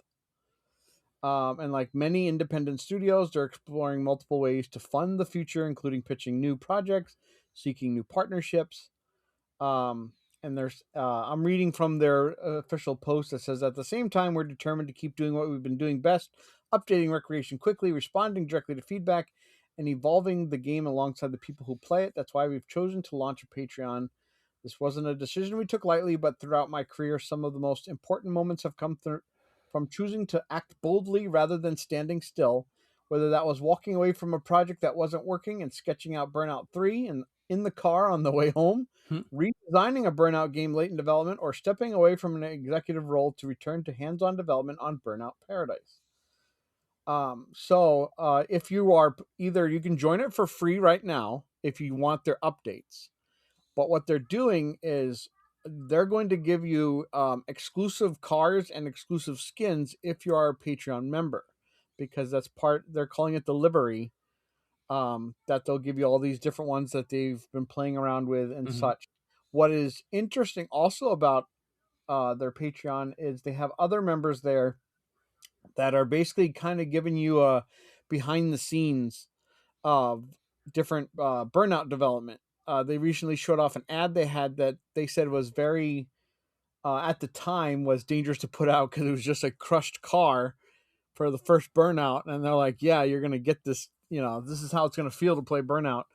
And they just said they went with it because they just said it best described how Burnout was going to be, is all that destruction and such. So yeah, for the first time, we're keeping updates alive on a game that's not online only, so it can be played normally. Where now you have direct contact with the developer and they're constantly updating. I'm curious how this is going to turn out, because I don't know if I want this to become like a model for other companies to follow. I don't know if I want to have a Patreon for different games, because that could get messy really fast, or worse off, it could be abused by some companies very quickly. Well, while they're not like saying like, hey, support us forever, they've said in their statement that our goal now is to secure around 6 months of time to make the updates to Recreation that we have promised. So at the very most, they want to raise enough funds, and they'll tell you when they have to do such that they have everything that they have promised they deliver on. And then it's up to you whether you want to continue with the Patreon to see what their next project will be or whatnot. But it's kind of just having like a instead of an OnlyFans, it's an only developers, only devs. But yeah, he says if you choose to support us, you're helping us keep the team together and keep updating Recreation with the speed and responsiveness we've shown so far. So, with something like this, and because Burnout's near and dear to my heart, I fully support this, especially since they have a goal in mind. It's not just keep giving us money and we'll let you know what we do. Right. It's no, we have a roadmap and we want to complete it. So I thought that was nice, and it's very odd to have a company out of nowhere just be like, well, we might get laid off, but you guys can keep us together. I'm like, all right. But you kind of see where my concern is with part of that, though. Like, not so much their team. Yeah, you don't want it to become a trend. So, like, because I could see like EA or some of these other like Activision or some of these bigger companies going like, well, if you want to make your game, if you want updates, you're going to have to keep paying this amount. Like, it's almost like a worst case scenario of paying for DLC or something. Yeah, because this one seems more like it's a middle finger to the publisher because of their decision to drop them or to not sustain the rest of it. That's what I'm saying. Like, it's an interesting idea. I just don't want it to become a a potential interest of something, you know. Since it hasn't like blown up like a lot of things has, I Yeah. don't think it'll become like what happened with Kickstarter, Mm-hmm. where that was the only way we got Shenmue 3, and that was the only That was some bullshit. and then that's how we got Friday the 13th, but not really, and then that's how Fig came around, and then they were like, oh, he announces his next project, Double Fine does, but it's on Fig and stuff like that. So Yeah. that burst after a while. So I think this is like a different approach where they're like, we wanted to just do a little bit more, and can you help us complete at least the roadmap? Which I'm like, all right, like I'm down for that. It's not like you're in perpetuity asking for money. You're just saying, get us through this time, and we'll make it worth your while. Yeah, and I think they're getting around the other concern of like how the game will be different for those that can afford to keep paying them something versus those that can't. So it sounds like updates are free no matter what. They're just asking if you can give, that's supporting the stuff, kind of a benefit to everybody. Plus you get some think extras. of it as you're gonna get the updates they promised, right? Which is good.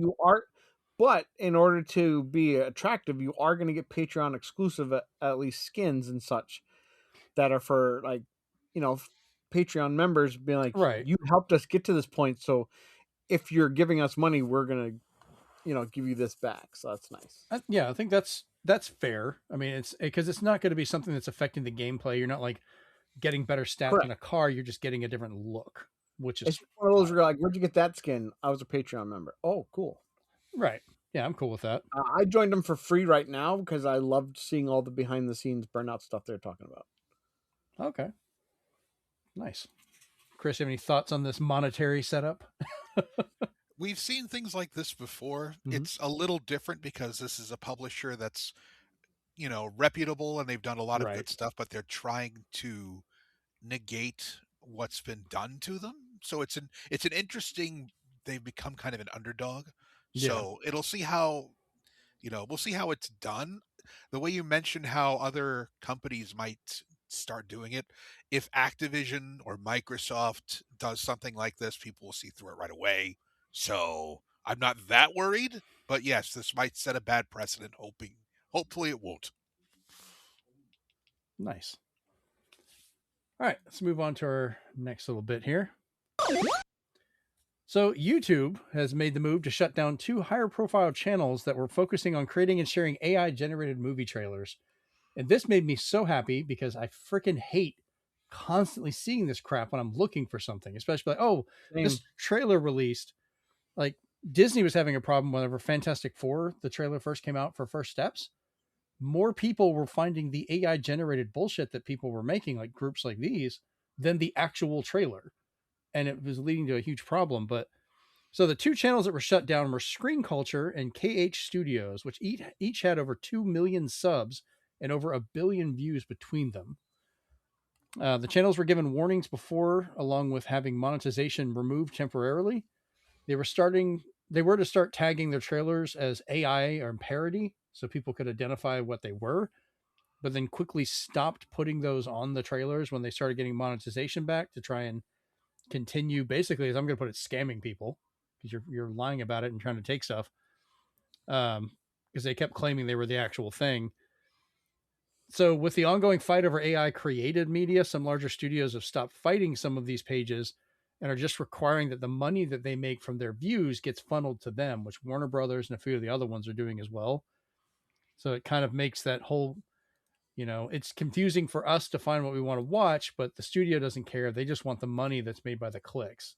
So then instead of fighting it, they're just letting it go. But what I wanted to ask you guys on this, do you think it's YouTube's responsibility to control channels like this that are basically leeching off of legitimate stuff, like a legitimate announcements, or should the studios push to kind of weed these out, or just go along with them and use them? So kind of curious your thoughts on that. So I feel because YouTube comments can go by the wayside and just become spam farms. Yeah. So, and because I don't know if I know TikTok's working on this, is having moderator comments where people can come in and kind of give more context to what you're seeing. And because YouTube doesn't really have any of that type of stuff in place, yeah, I feel it's YouTube's responsibility because, you know, you already had Facebook and other people fail us because first they were like, "Oh, we're gonna label all these things and make sure that you know what's misinformation, what's fake, what's AI," and then they're like, "Nah, it's making us money." And then this is super fast. and then with Disney going all in with this, maybe YouTube will take down the Disney Channel. Anyway, but no, I feel it is because they don't have the tools otherwise to moderate this. And I doubt they're going to be hiring more people. They're going to just use their crappy AI moderation, which doesn't work very well right now. It's trying to take down channels that it doesn't make sense. Because it's really hard, to reach somebody. The only time you've been able to reach a YouTube person themselves when you're appealing, appeals do nothing. So everything has to usually go through the hellscape known as X because Team YouTube always brings back channels and stuff, and they're like, "Sorry, we actually reviewed that, and that wasn't correct," and stuff like that.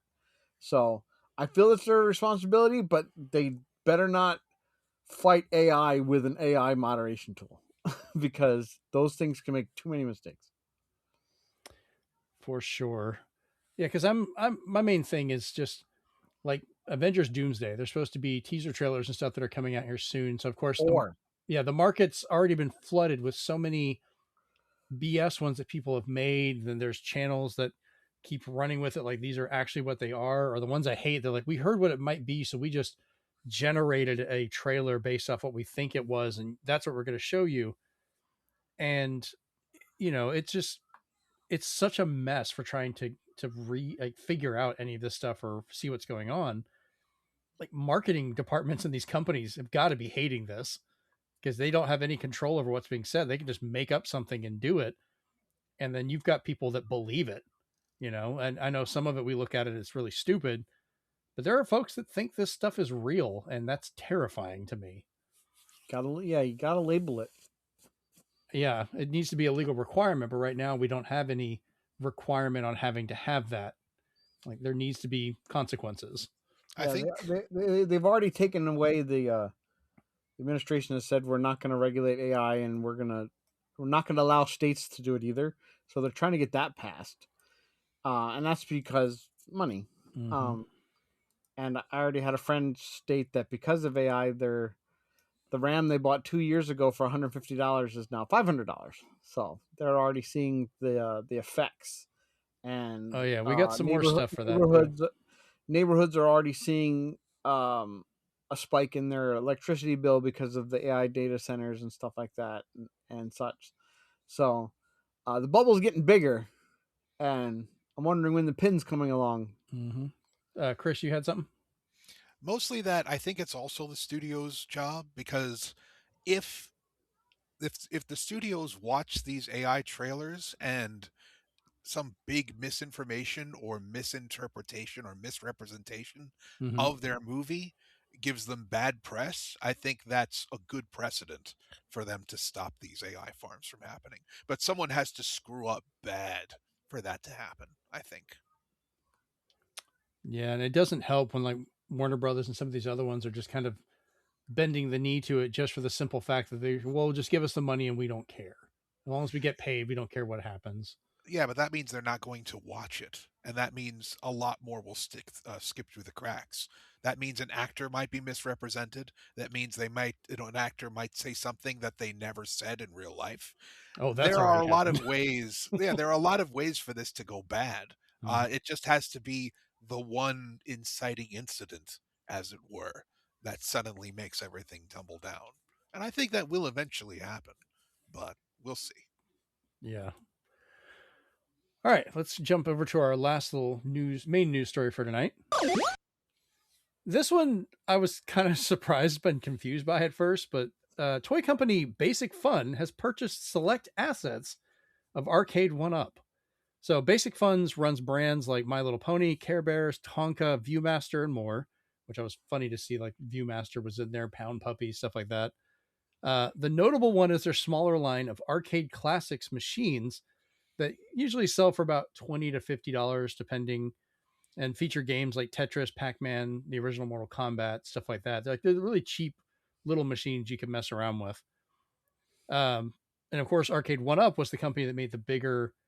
There were still mini arcades, but they were stand-up sized versions of like Pac-Man and Marvel Fighting Collection and things like that. So, with the purchase of select assets rather than outright purchase or takeover, Basic Fun will get particular assets, which they have not announced what they're getting yet, but they won't have to honor warranties or returns as the company may be folded. So, they get all the good stuff and they can kind of put everyone to the wayside. So, whatever ends up happening, people that bought Arcade 1-Up systems, if they have a problem, Basic Fun can look at them and go, well, sorry, it's not our problem. Like, yeah, we own some of the rights to these things, but we didn't make that machine. That company's no longer here. Have a good day. And I'm curious how this is going to actually play out, because we don't know. Like, there was already a crossover with some of their licenses, like Pac-Man and things like that. So I'm wondering exactly what they got. Like, what, I'm still very unclear about it, but because we're not even sure if Arcade 1-Up is going to continue, or if they do, what they're going to be part of. Because those machines were so damn expensive for what you got. Like, I know they kind of look nice, but they were glorified Raspberry Pis with an LCD screen. I'm sorry. Like, they were not worth $500-$600 or something. And if you were an adult, you had to buy the riser. No kidding. Or just sit down. Like, just because we know somebody who's got like a battalion of them. And there was a few of them I was somewhat interested in, but I didn't like how they were. I think the closest one was the Marvel vs. Capcom. I was like, oh, that'd be kind of fun. And then they released it on Switch, and I was like, oh, never mind. I'm good. I just get that. I was interested in the Killer Instinct machine, because I was like, that would be cool to have just playing on a track mode. Yeah, I mean, for that. But so we don't know where this is going to go, but I'm kind of curious. Like, have you guys ever had any interest in these smaller style arcade machines? And with the future of them being unclear as to what changed with this deal, like, what kind of mini arcades would you like to see, either as a tiny arcade classics like the little ones, or a larger Arcade 1-Up that might come out like you would want? I know you mentioned Killer Instinct, but I think that was one. So, it's funny because there's another company called New Wave Toys as well. Mm-hmm. And they make theirs a little bit more high end. They start at like $100. Yeah, those are fantastic. And they've even gotten Dragon's Lair on that, which I thought was great, but I was like, I'm not paying that much. Stuff like that. Yeah, but those are painfully recreated to look exactly like they did when they were in those smoke-filled arcades back in the day.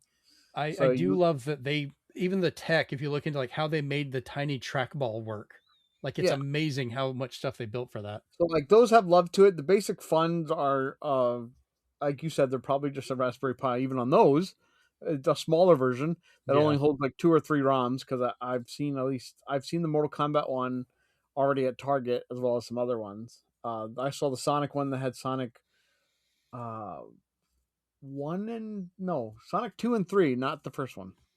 Anyway, yeah, I don't get that. So I was like, just give us the trilogy.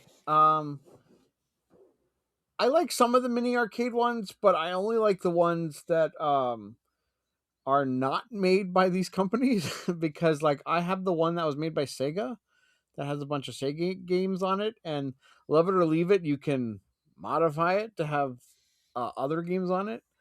But with that one, at least you have the option to plug it into a TV. Oh, you're talking about the Sega Astro Mini? Yeah, the Astro Minis you can at least plug into a TV and then use either the little joystick to play on the big screen or plug in a joystick to it.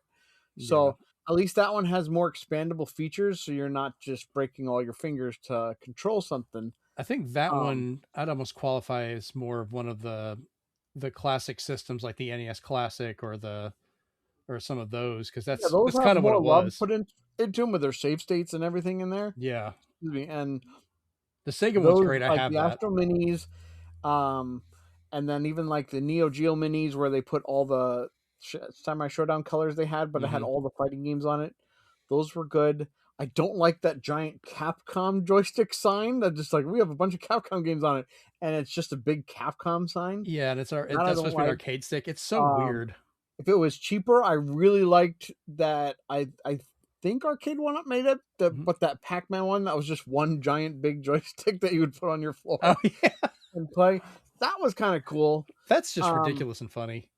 And I think Arcade 1-Up had something going when they did stuff like NBA Jam, because I was just like, oh, do Blitz, dude, and Blitz would be great. And then when they did Turtles and stuff like that, I was just like, that's exactly what we want. And if you're gonna ask somebody to pay a premium, give us like X-Men or something like that. Give us the widescreen stuff. Don't just give us the same thing you build out with the same parts.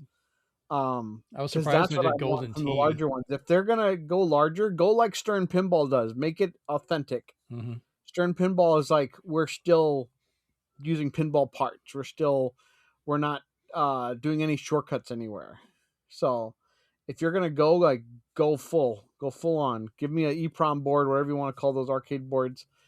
Make it so people can even swap them out if they've collected them at home at their own risk. Don't say it void.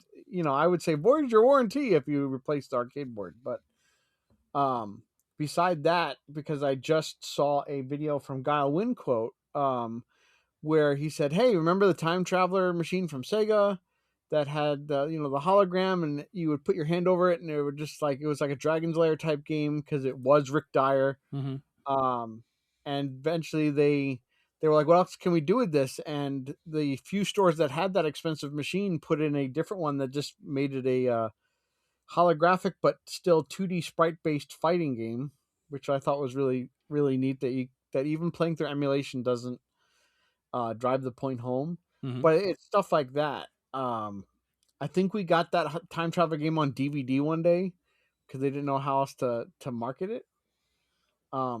But I don't like any of the Tiny Arcade Classics because there's way too many better options out there. Anbernick comes to mind, where they're like, just buy one of those. As for the larger ones, yeah, I feel like they went the right route when they made ones that are too much to kind of get people around the couch or something. But if they had something more like more NBA Jam style games, that was perfect. Yeah, so for me, like, it's kind of a weird in between. You mentioned the other company that does the kind of high end mini arcades, and those are amazing. Like, you've got to spend some money on them, but they're so much more accurate. I would love to do one of my Double Dragon, just to have a mini version of the arcade machine I've already got.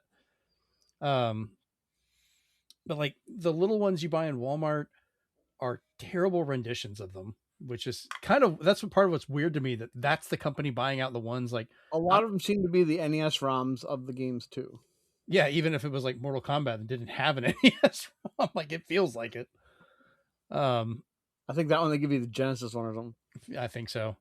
But it's kind of funny, like, so the company that makes those really cheap ones, which some kids like, but they're terrible ways to play these things, they're the ones buying out Arcade 1-Ups, which I'm not a big fan of Arcade 1-Up because of the cost and everything, but like, they at least made something more popular. So it was just felt weird that they were the survivor, which just kind of shocked me. Chris, what about you? Any thoughts on the arcade machines or ones you'd want to see? They all look pretty cool, but as you have both mentioned, it's not really something that's you're going to get a new experience from. The only way I would get an arcade machine like that is if it was a really obscure arcade game that you couldn't get anywhere else, and it was made exactly like the original ROM. And it sounds like neither of those are options for either company. So, yeah, I think my goal I would put the money into is if I could get about the the arcade 1-Up size machine that just had kind of like a good FPGA in it, because there's so many arcade games that are done as FPGA cores. I can play them on my Analog Pocket and on, some of these other setups. Yeah, the cost would be a little bit higher, but you would just have one machine that could do all of them, that could do so many of these things. You just have to, figure out the controls. But we've gotten to the point nowadays that's a lot easier to make. Like, we joke about Raspberry Pi, but that could still realistically do a lot of them, just fine. Go ahead, Steven. So the biggest thing I really hope they avoid is what happened with Bandai Namco and At Games. Bandai Namco owns the primary copyright and trademark for Ms. Pac-Man, as they should, but At Games holds the royalty rights due to a complicated history involving the game's original developers.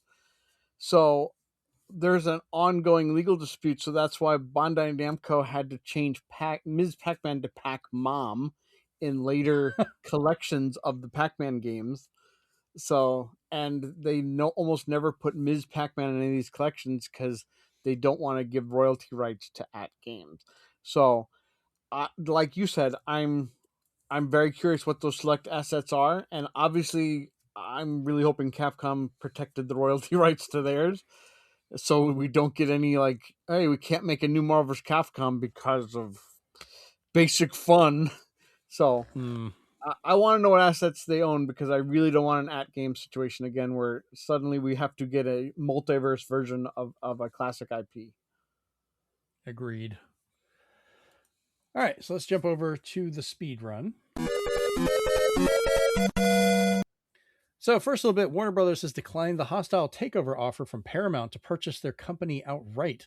They're going to continue with the Netflix offer as they feel it is more stable with no foreign investment money and interest, along with still being allowed to spin off parts of their company to survive outside the merger. So like Discovery and other parts of it will be separated off into its own company, while Warner Brothers, HBO, Warner Brothers Games, stuff like that would become part of Netflix. So we'll see where that goes, but Paramount is still trying with what I'm going to call dirty money to brute force a deal, trying to go straight to the stockholders saying, well, we'll give you so much more money if you just sell it to us. And Warner Brothers is trying to say, yeah, we don't trust the fact that you're going to go through with it, or, you know, where this money is coming from. Like basically it's blood money in a lot of cases, to be honest with you. So yeah, good on them for turning that down. Netflix may not be the best place, but it's a lot better than what Paramount would have done. Now, if Netflix could buy Star Trek, I would appreciate that because I'm worried about what Paramount's going to do with it. Next up, EGM has released the PDF version of the EGM Compendium, along with the hardback edition coming in 2026 still. The book is almost 400 pages long. So if you did the Kickstarter for that, go check your email or log on the website. That is available. The book is great.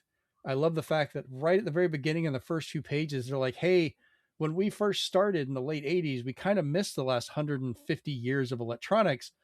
So they go all the way back and start covering a few things that lead to like the idea of computers and how this stuff started. It's almost hilarious, but it's such a good way to start the book. So is it so it's the collection of all the issues, right? No, this is it talks about the different issues, but they talk about the history of the magazine, the writers, like everything about EGM. Okay. And that's why they call it the compendium, because I think they do cover the issues, but they talk about stuff also. So you're getting more content. And then if you're part of the Kickstarter or part of the group, you also have the online website, which they've been adding. All of EGM is on there. We're waiting for EGM2 and some of the other magazines to get added as well. And that'll be a very searchable database. Do you know if those ones that they added online to that website, do you know if they still include like all the reader letters and stuff like that? I think so. I believe anything that was published in the magazine is in there. I don't think they really took anything out.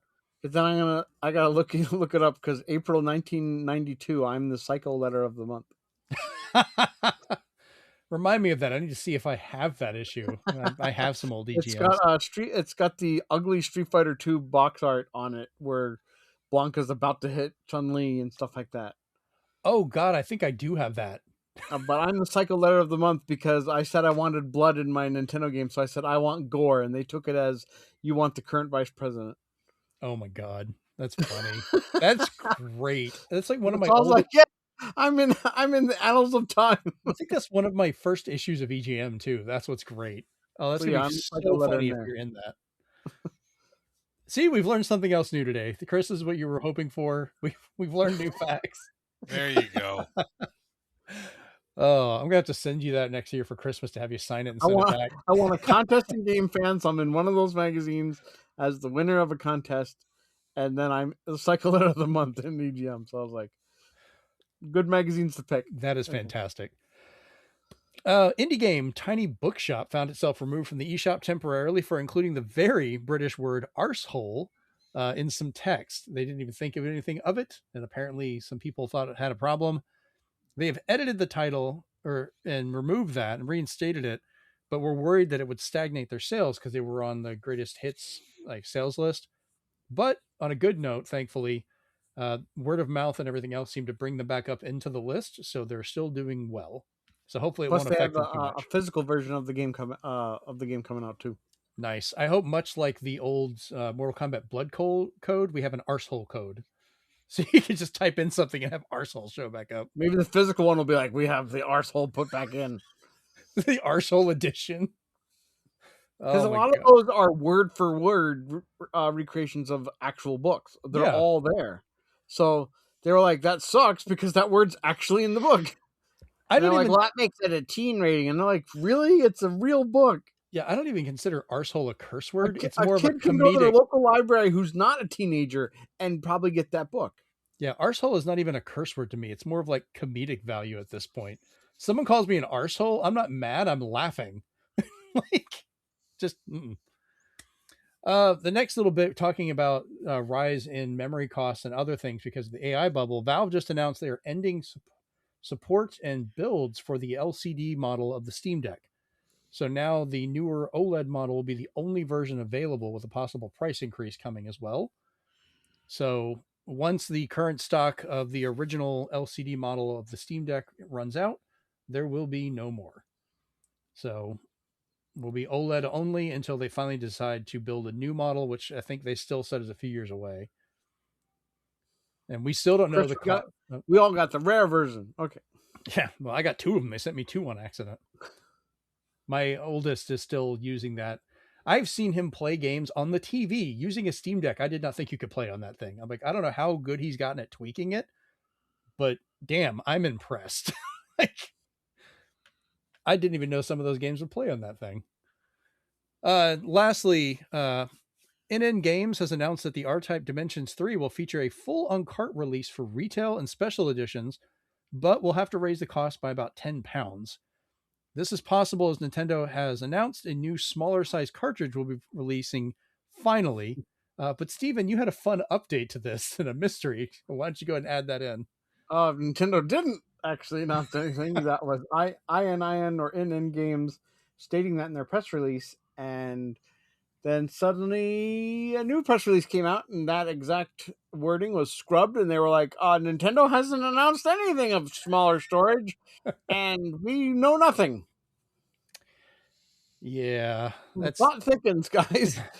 It is most likely actually happening, but don't blame ININ. They don't shoot the messenger. Yeah, they weren't the only ones that said something that newer, smaller memory was coming out. Even Nintendo said they were in the works on that before. But I mean, it'll be nice to have. It's not going to get rid of key cards. I think that's a permanent thing for certain titles. This is the first time that they're like, we heard you, and we're as long as you don't mind paying a little bit more, they're all going to be on cart. Like everybody's like, sweet. Yeah, I did a poll on Threads and asked people about that, and it actually picked up pretty well. But the majority of people said they would be willing to pay a little bit of a premium to get an edition that was all on cart. And like, and I'm saying like some games are still going to be key card for whatever reason. I get that, but I like it that it's not all of these smaller ones have to be. Like, give them an option. I'll pay the premium. So, all right, you guys about ready for the big question for this week? Sure. So, in the name of the holidays, since Christmas is coming up here, I was kind of curious, and I wanted to, in the spirit of us asking each other questions and finding out more information, this is what I thought of.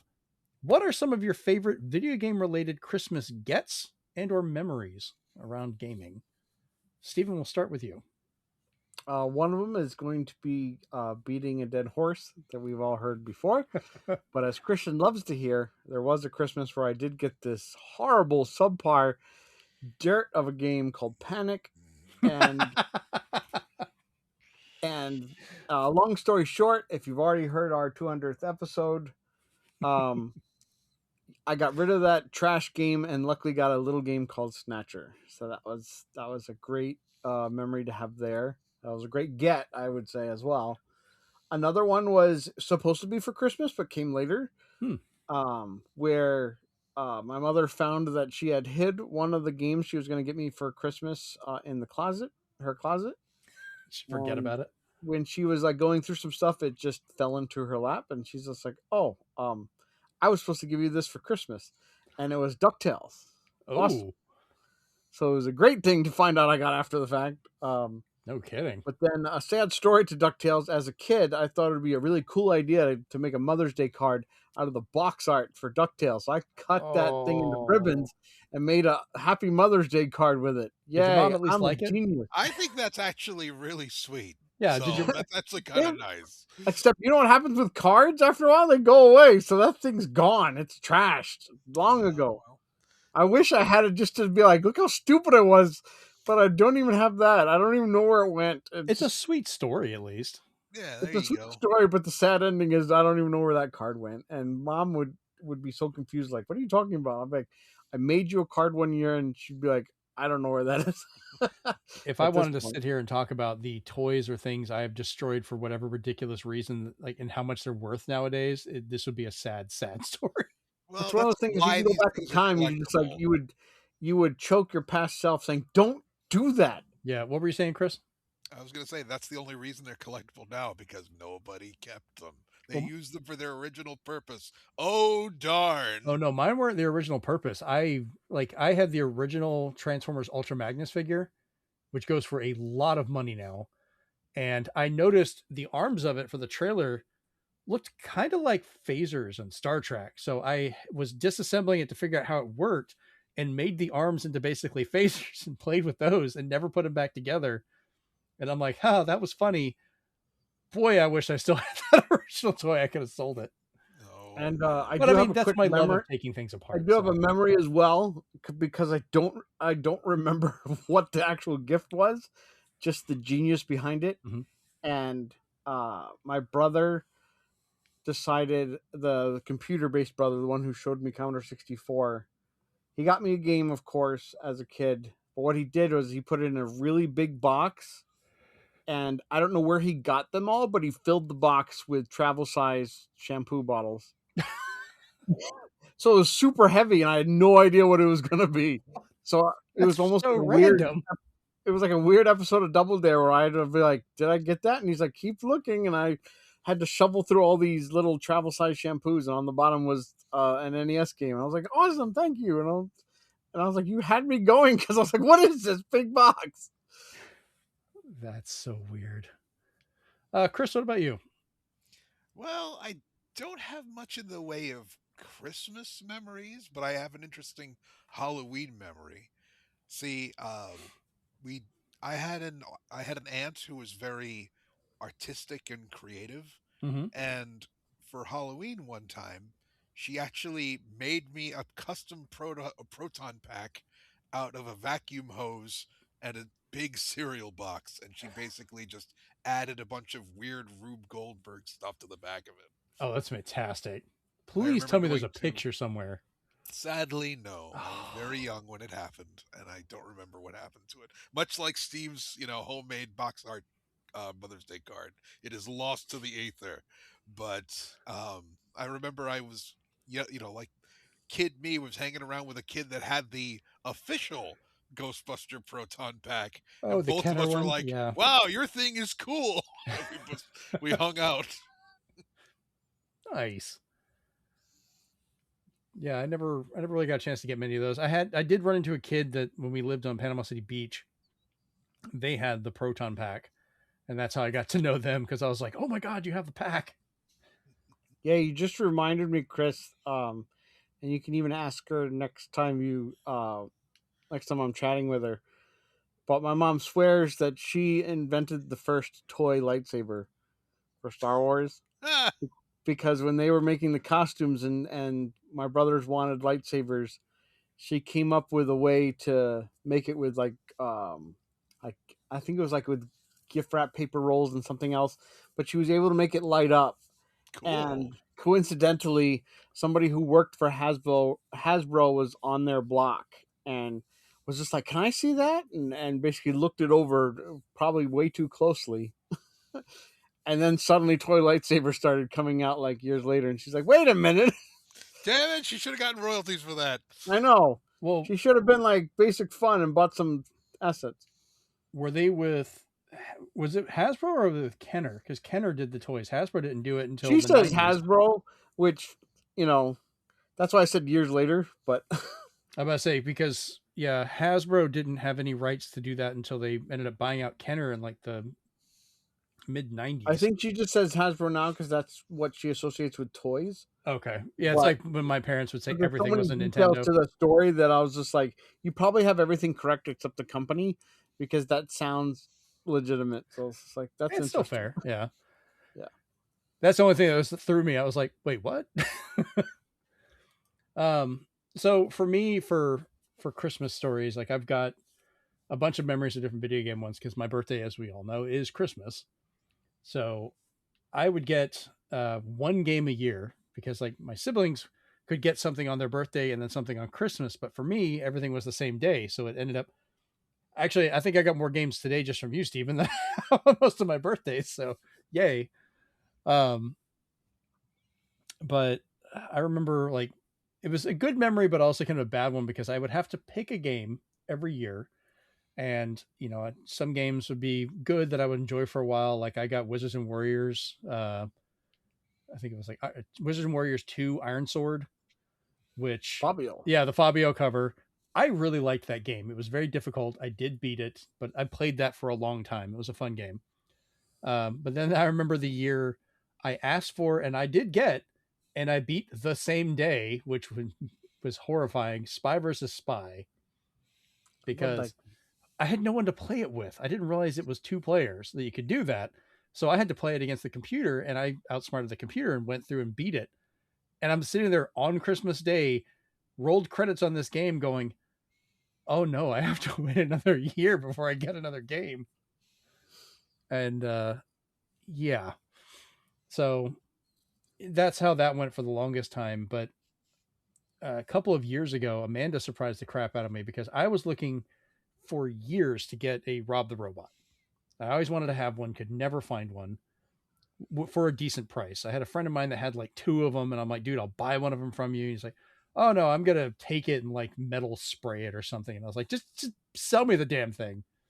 He refused. But Amanda knew I was looking for one, and she just popped up with one. It's not in the box, but it is in perfect unused condition with all of its accessories and everything. And somehow she only got it for like $90. And I'm looking at her going, how? How did you do this? And she has pulled that rabbit out of the hat multiple times. She has found things like so much of my life, like Stephen, you and I both are hunting and finding these things for collections. And somehow she found it. And I don't know how. And I will never question it because that Rob the Robot is in that other room.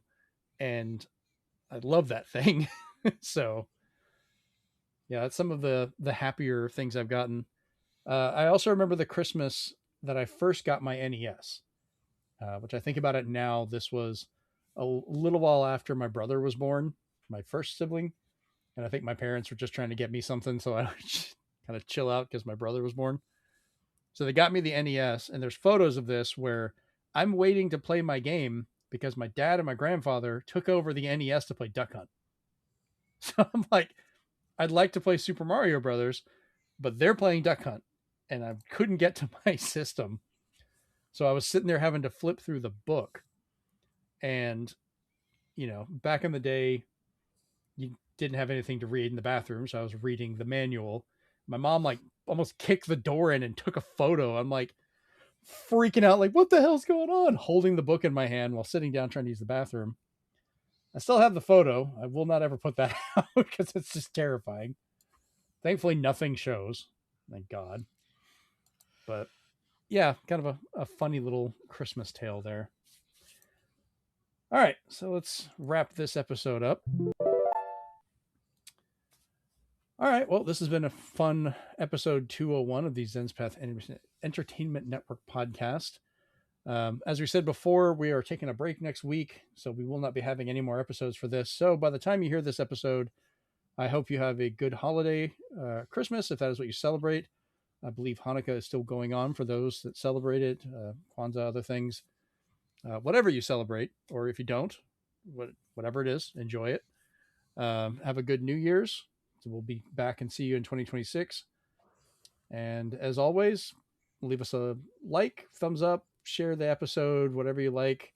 Helps us out a lot. Leave us some comments or talk to us directly over on the Discord, because that's the easiest and best way to talk to us as more people are finding out.